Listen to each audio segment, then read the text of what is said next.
할렐루야. 오늘 또 예배에 나오신 모든 분들을 주님의 이름으로 축복합니다. 부활의 증인이 되십시오 라는 제목으로 함께 은혜를 나누고자 합니다. 오늘 본문은 사도행전 2장 22절에서 24절까지 이 내용입니다.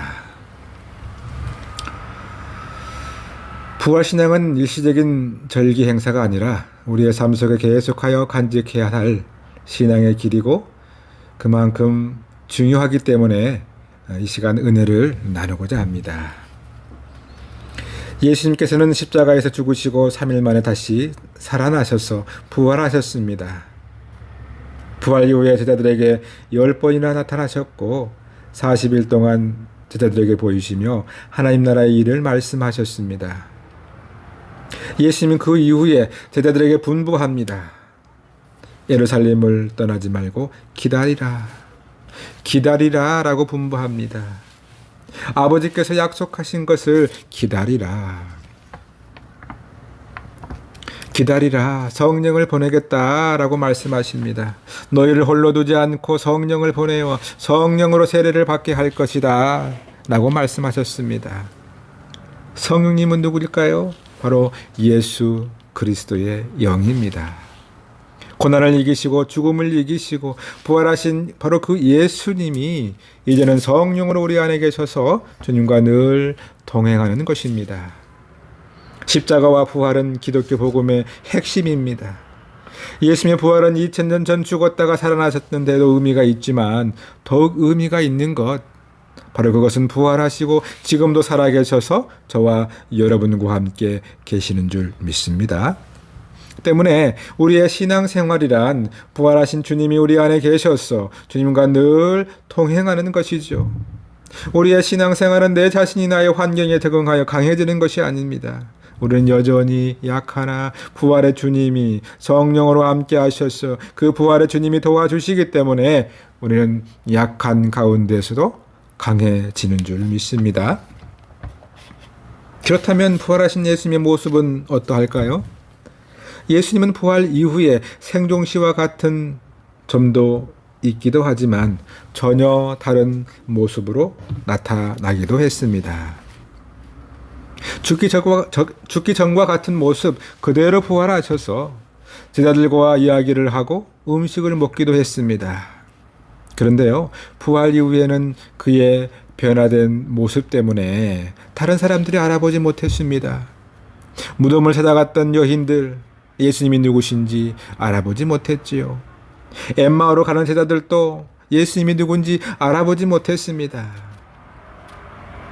이것은 전혀 다른 모양, 다른 모습으로 그들에게 보여줬다는 것이죠.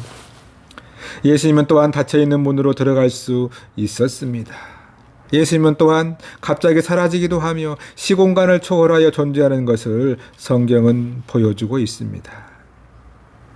다시 말하면 부활하신 주님은 하늘 보좌에도 계시지만 동시에 우리 안에 들어와 계시기도 하는 능력이 무한하신 분이십니다. 따라서 부활 이후에 주님을 믿는다는 것은 그의 모든 통치와 권세와 능력을 가지신 주님을 믿는다는 것을 의미합니다. 이 세상을 통치하고 계신 주님을 믿는다는 것이죠. 바로 그 부활의 주님이 저와 여러분 안에 들어와 계시는 줄 믿습니다. 부활 이후에 예수님께서 직접 하신 말씀이 의심하지 말라라는 것이죠.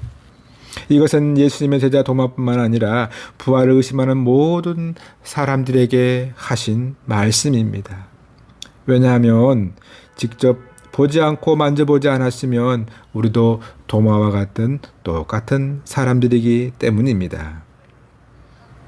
우리가 예수님이 십자가에 죽으신 것만 알면 우리는 구원의 확신이 있겠지만, 구원은 받겠지만 부활하신 예수님과 만남의 체험이 없다면 우리의 믿음 결코 자라지 않고 성장하지 않을 것입니다.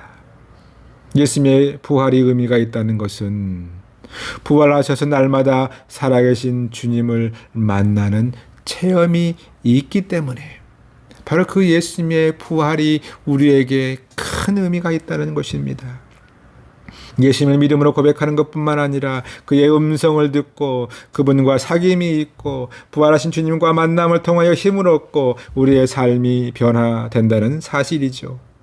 부활하신 예수님 우리 가운데 함께 계심에도 불구하고 여전히 좌절과 실패 가운데 살아가고 있는 그리스도인들이 현실이 서로 대조를 이루게 됩니다. 부활의 주님을 모시고 사는 그리스도인들이 여전히 좌절과 낙심 가운데 있다는 것이죠. 그것은 부활을 지식적으로 아는 것과 부활 신앙을 가지고 사는 것은 엄청난 차이가 있기 때문입니다. 부활 신앙은 단순히 예수님이 부활하셨음을 믿는 것만이 아니죠. 죽음을 이기고 부활하신 주님과 동행하는 것입니다. 그래서 부활 신앙을 가진 사람의 특징이란 더 이상 죽음도 두렵지 않는 사람, 바로 그 사람이 부활 신앙을 가지고 사는 사람인 줄 믿습니다. 초대교회 제자들이 변화된 이유는 매우 단순합니다. 그들은 부활하신 주님을 만났고 부활의 주님께서 성령으로 그들과 함께 했던 것입니다. 성령의 충만을 받은 것밖에 없습니다. 그렇습니다. 성령 충만 받으면 변화되게 되어 있어요. 베드로의 첫 설교는 부활의 증거였습니다. 사도행전 2장 23절에 이렇게 기록하고 있죠. 너희가 십자가에 못 박은 예수님을 하나님이 다시 살리셨고 예수님은 죽은 자 가운데서 다시 살아나셨습니다. 우리는 이 일의 증인입니다. 베드로가 맺혔던 설교입니다.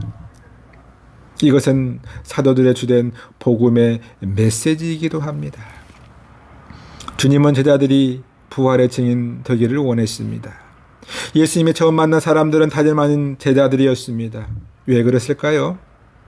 그리하여 그 제자들에게 믿음을 주시기 위함이죠. 그것은 제자들이 부활의 증인이 되는 것을 원했기 때문입니다. 따라서 사도행전에 나타나는 초대교회 제자들의 모습은 예수님의 부활을 믿는 것뿐만 아니라 그들은 실제로 부활의 증인으로 살아갈 수가 있었습니다. 우리 또한 부활의 증인으로 살아가야 될 줄 믿습니다. 주님은 우리 또한 부활의 증인으로 살아가길 원하고 있다는 것이죠. 우리 또한 죽음 앞에서 예수님을 부인하지 않고 예수님의 부활을 증거해야 할 것입니다. 여러분 베드로를 잘 알고 계시죠? 그는 부활하신 예수님을 만나고 성령 충만 받음으로 인생이 180도 변했습니다. 그는 성령 충만 받기 전 그의 모습은 어떠했습니까? 예수님을 따르다가도 어려움이 닥치자 3번이나 예수님을 부인했지요. 저주까지 한 그 사람이었습니다. 심지어 부활의 주님을 만난 이후에도 그는 부활의 주님을 목격했음에도 불구하고 다시 고향으로 고기 잡으러 가버린 사람입니다.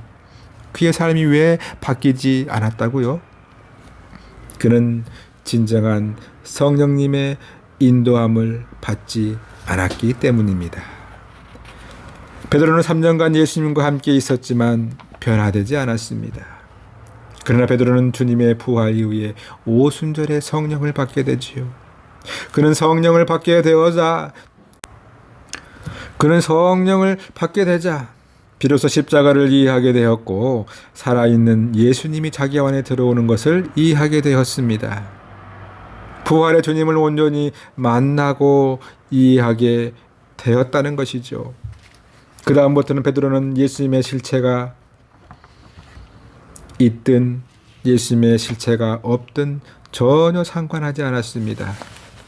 예수님이 그와 함께 있지 않을지라도 예수님께서는 이미 세상을 떠나고 함께 있지 않아도 그는 안진뱅이를 일으켜 세우고 그는 죽은 자를 살려내고 그는 감옥에 들어갈지라도 전혀 겁을 내지 않았습니다. 그는 왜 그럴까요? 부활의 주님이 그와 함께 하셨고 성령께서 그와 함께 하신다는 사실을 깨달았기 때문입니다. 우리도 부활의 능력을 경험하기 위해서는 우리에게 보내주신 보혜사 성령님이 우리 안에 계시면 가능한 줄 믿습니다. 성령이 우리 안에 충만하게 임하게만 하면 우리도 눈을 뜨게 되고 베드로 사도가 행했던 바로 그 능력이 우리 또한 행할 줄 믿습니다. 신실하신 예수님은 오순절이 이미 이름에 그의 약속하신 성령으로 제자들에게 세례를 베푸시고 그들로 성령 충만한 상태에 이르게 합니다. 이렇게 하시면 그들로 그 부활하신 그리스도의 증인된 삶을 살도록 하기 위함이었습니다. 예수님의 제자들은 처음에는 로마 근인들과 유대 지도자들이 무서워서 예수님의 부활을 제대로 증거하지 못했어요. 그러나 어떻습니까? 그들에게 성령이 임하니까 그들은 완전히 바뀌어졌습니다. 담대히 부활을 증거할 수 있었습니다. 죽기까지 예수님의 부활을 증거할 수 있었던 것 바로 약속하신 성령이 그들의 심령 각각의 마음에 들어와 있었기 때문이죠. 오늘 이 예배 시간에도 저와 여러분 가운데 성령의 충만함을 구하고 성령께서 임재하시는 것을 경험하시기를 주님의 이름으로 축복합니다.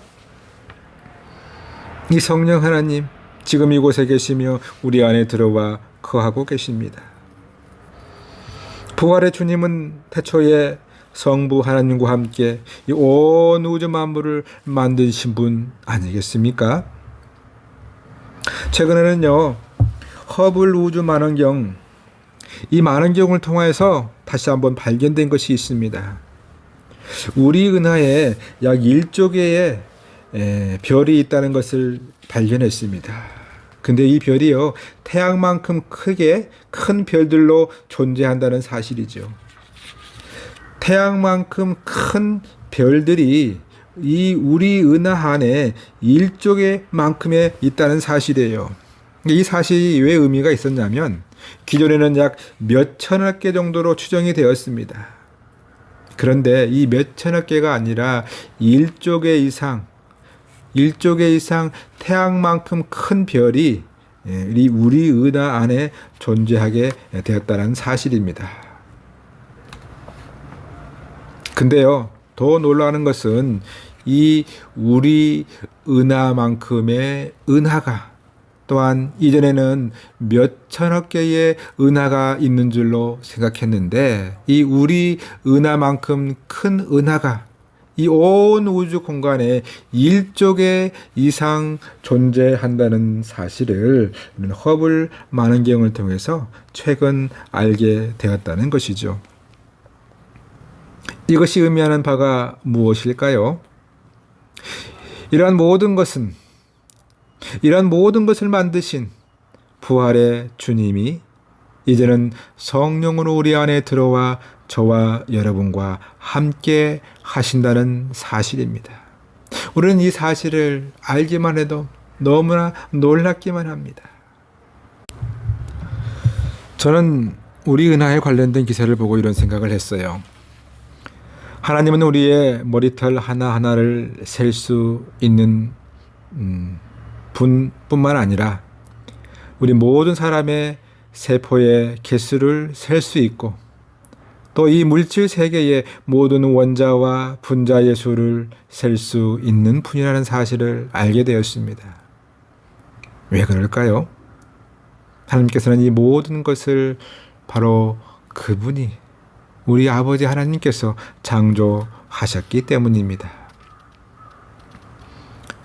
지금 예배의 시간, 바로 지금 이 시간에도 부활하신 주님께서 우리 한 사람 한 사람 마음속에 찾아오셔서 역사하기를 소망합니다.